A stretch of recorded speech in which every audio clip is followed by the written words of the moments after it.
What happens when a philosopher obsessed with truth and individual strength meets a composer obsessed with myth and emotional transcendence? What begins as a powerful alliance, an intellectual and artistic bromance, soon spirals into bitter disillusionment. One man's operas would reshape European music. The other man's books would challenge the very foundations of Western thought. But together, they were fire and gunpowder.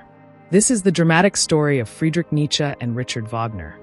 A relationship that began with admiration, evolved into deep ideological tension, and ultimately ended in rejection. Their bond shaped modern philosophy, music, and even the cultural psyche of Europe. Welcome to the unfolding journey, where we dive deep into the turning points of history, philosophy, art, and human thought. If you're passionate about stories that change the world and the people behind them, you're in the right place. Now let's unravel the tangled friendship between Nietzsche and Wagner. The thinker and the composer, the prophet and the artist, the admirer and the betrayer. The seed of admiration. It was the 1860s. Nietzsche, a brilliant young philologist in his early 20s, was already becoming known for his sharp mind and unorthodox ideas. But he wasn't yet the Nietzsche we quote today. In 1868, he encountered Richard Wagner. Not just the music, but the man himself. Wagner was already a cultural icon, boisterous, dramatic, and unapologetically grandiose. His operas, like Tristan und Isolde and Tannhauser, were redefining the emotional power of music. Nietzsche saw in Wagner a kindred spirit, someone who, like himself, wanted to reshape culture at its very core. To Nietzsche, Wagner was more than a composer. He was a cultural revolutionary.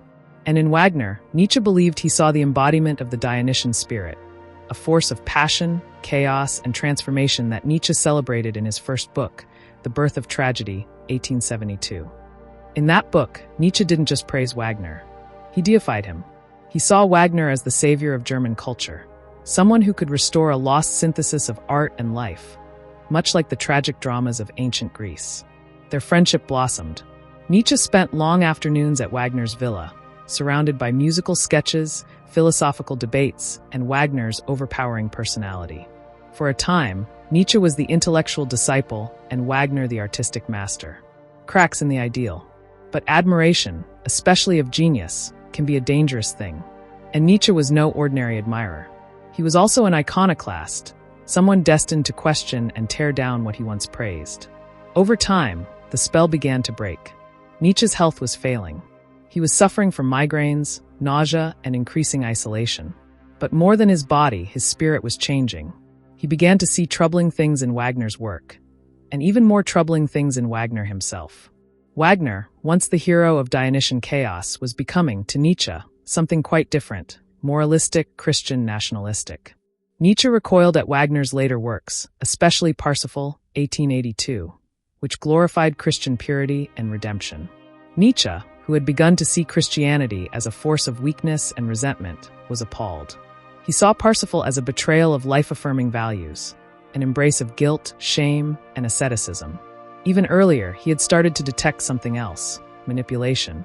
Wagner's cult of personality, his constant need for admiration, his messianic self-image.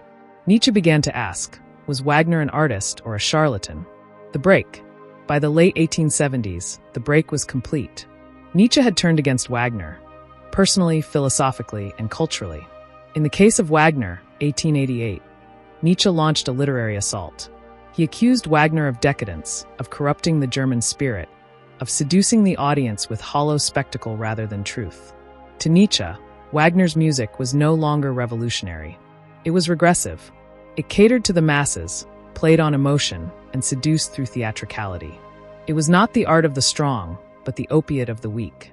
Nietzsche even questioned whether Wagner's genius was dangerous, that it might mirror the rise of a manipulative populism, the very kind of seduction that would later haunt Germany in the 20th century. And yet, for all the venom, there was a strange tenderness.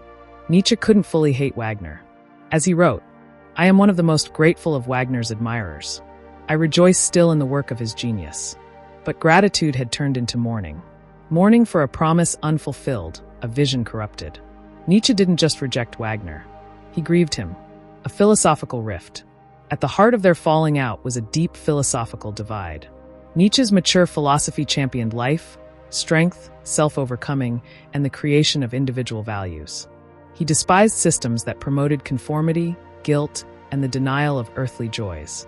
Wagner, in his later years, turned more and more toward German nationalism, Christianity, and mythic redemption. For Nietzsche, this was the triumph of weakness masquerading as morality. In Wagner's operas, Nietzsche saw characters who renounced desire, who suffered for purity, who sacrificed for a higher cause. Nietzsche saw this as anti-life. Their split mirrored a larger cultural tension between two visions of humanity. Wagner, the transcendence of man through myth, sacrifice, and unity. Nietzsche, the elevation of man through individuality, struggle, and will. They were two prophets shouting across a cultural abyss. Legacy of the break. The Nietzsche-Wagner fallout echoed far beyond their lifetimes. Their ideological conflict was taken up by artists, politicians, and thinkers in the decades that followed.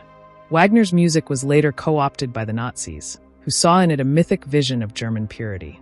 Nietzsche's philosophy, ironically, was also twisted, misused by the same regime he would have abhorred.